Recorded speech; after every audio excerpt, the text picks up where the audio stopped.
सुप्रभात, नमस्कार। कैसे हैं बच्चों आप सब। आज एक बार पुनः आपके साथ हैं अंबुजा पब्लिक स्कूल राबड़ियावास की हिंदी शिक्षिका नीना दत्ता। बच्चों, इससे पहले मैंने आपको 3 लेसन कक्षा चौथी के जो हैं उसका वीडियो जो है मैं आपको दे चुकी हूँ। आज हम चलते हैं आज के अध्ययन की तरफ। आज हम करेंगे बच्चों रिमझिम पाठ 4 का। रिमझिम पाठ 4 का पाठ 4 पापा जब बच्चे थे। पापा जब बच्चे थे।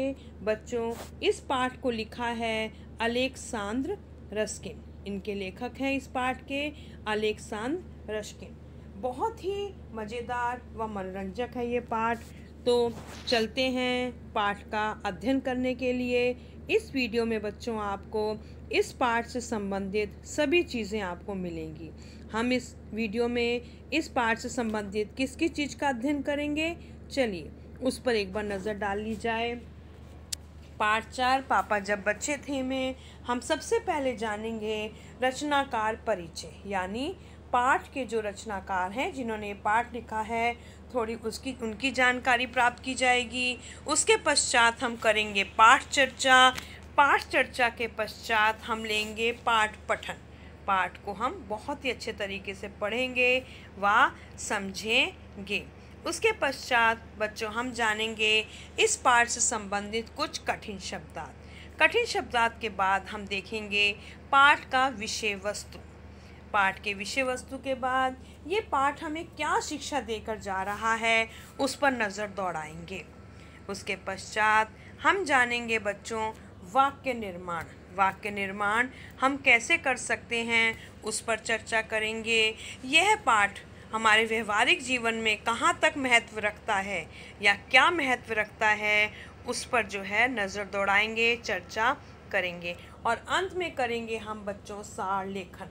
सार लेखन बच्चों हमारे हिंदी साहित्य या हिंदी जो हमारा व्याकरण है या हिंदी जो है हिंदी विषय का एक बहुत ही महत्वपूर्ण एक अंग है जिसकी जानकारी आपको होनी चाहिए।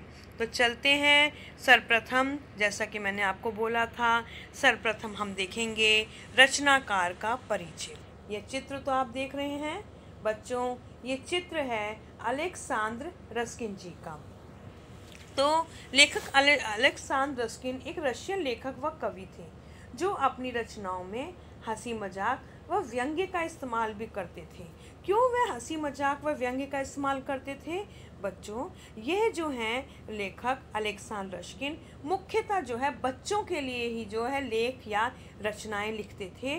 तो बच्चों को मनोरंजक तरीके से अपनी रचनाएं प्रस्तुत करने के लिए व बच्चे उस चीज़ को या उस पाठ को या उसमें दी गई वस्तुओं को अच्छी प्रकार से समझें, इसलिए वह हंसी मजाक व व्यंग्य का प्रयोग करते थे ताकि बच्चे उसे अच्छे से सारगत कर सकें। और बच्चों, इनका जन्म हुआ था 8 अक्टूबर 1914 में। और पाठ पापा जब बच्चे थे उनकी अंग्रेजी पुस्तक when daddy was a little boy का एक अंश है। उनकी एक पुस्तक है जिसका नाम है when daddy was a little boy का एक केवल अंश है, एक छोटा सा भाग है जो एक बाल मन की स्थिति को प्रकट करती है।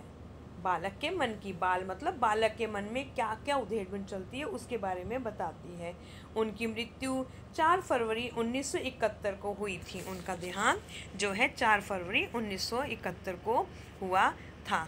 अब चलते हैं बच्चों पाठ चर्चा की तरफ।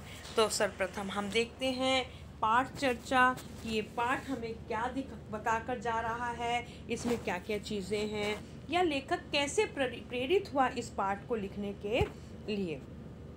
तो बच्चों, आप जिस उम्र के हो उस उम्र में कभी आपके पापा भी थे, यानी पापा भी आपकी उम्र को पार कर कर ही बड़े हुए हैं। उस समय में वे भी आपकी तरह क्या क्या सोचा करते थे। जैसे आज आपसे पूछा जाए कि आप बड़े होकर क्या बनोगे, तो आप सबका जवाब अलग अलग होगा। वो भी जब आपकी उम्र के थे तो उनके भी जो विचार थे वो जो हैं रोज़मर्रा में बदलते रहते थे। जैसे मान लीजिए आज आपसे पूछा जाए कि आप बड़े होकर क्या बनेंगे, तो क्या आप सब आपका और आपके सब दोस्तों का जवाब जो है वो एक सा होगा? नहीं, कुछ का हो सकता है आपसे मिलता जुलता हो, लेकिन सबका एक होना मुश्किल है। सबका जो है विचार अपना अलग अलग होगा, क्योंकि कुछ का मानना है कि मुझे तो पानी से बहुत प्यार है, तो मैं तो समुद्र का जो जहाजी यानी कि समुद्र का जो कैप्टन होता है, मैं तो वो बनूंगा।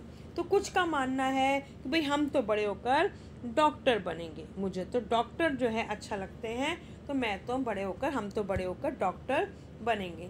कुछ का मानना है भाई मैं तो बहुत अच्छा डांस करता हूँ, या बहुत अच्छा हम जो है नृत्य करते हैं, तो हम तो भाई डांसर बनेंगे।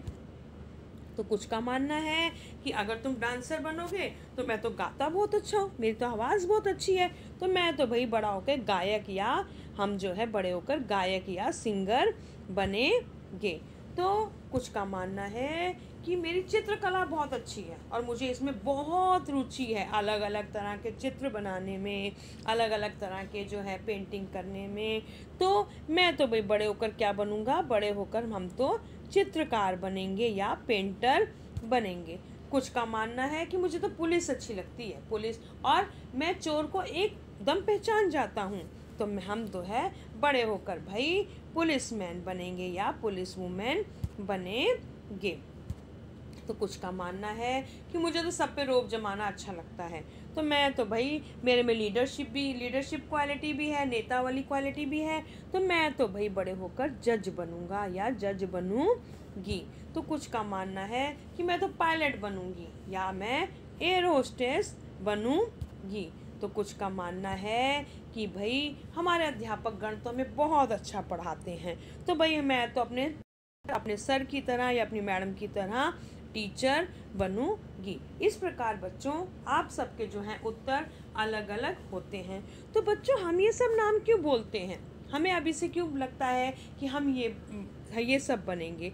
क्योंकि इन लोगों को हम जब अपने आसपास देखते हैं, हम अपने समाज में इन सब लोगों को देखते हैं, तो इनमें से किसी ना किसी से हम प्रभावित हो जाते हैं, यानी ये एक अलग ही छाप जो है हम पर छोड़ जाते हैं। किसी के मन पर डॉक्टर की छाप छप जाती है, किसी के मन पर जो है सिंगर की छाप छप जाती है, तो इस प्रकार जो है वो हमें प्रभावित हो जाते हैं। तो किसी किसी के कपड़े हमें बहुत अच्छे लगते हैं, किसी के हमें ड्रेस बहुत अच्छी लगती है, अरे यार पुलिस की ड्रेस बहुत अच्छी थी, मैं तो वो पहनना चाहता हूँ, इसलिए हम जो है पुलिस बनेंगे।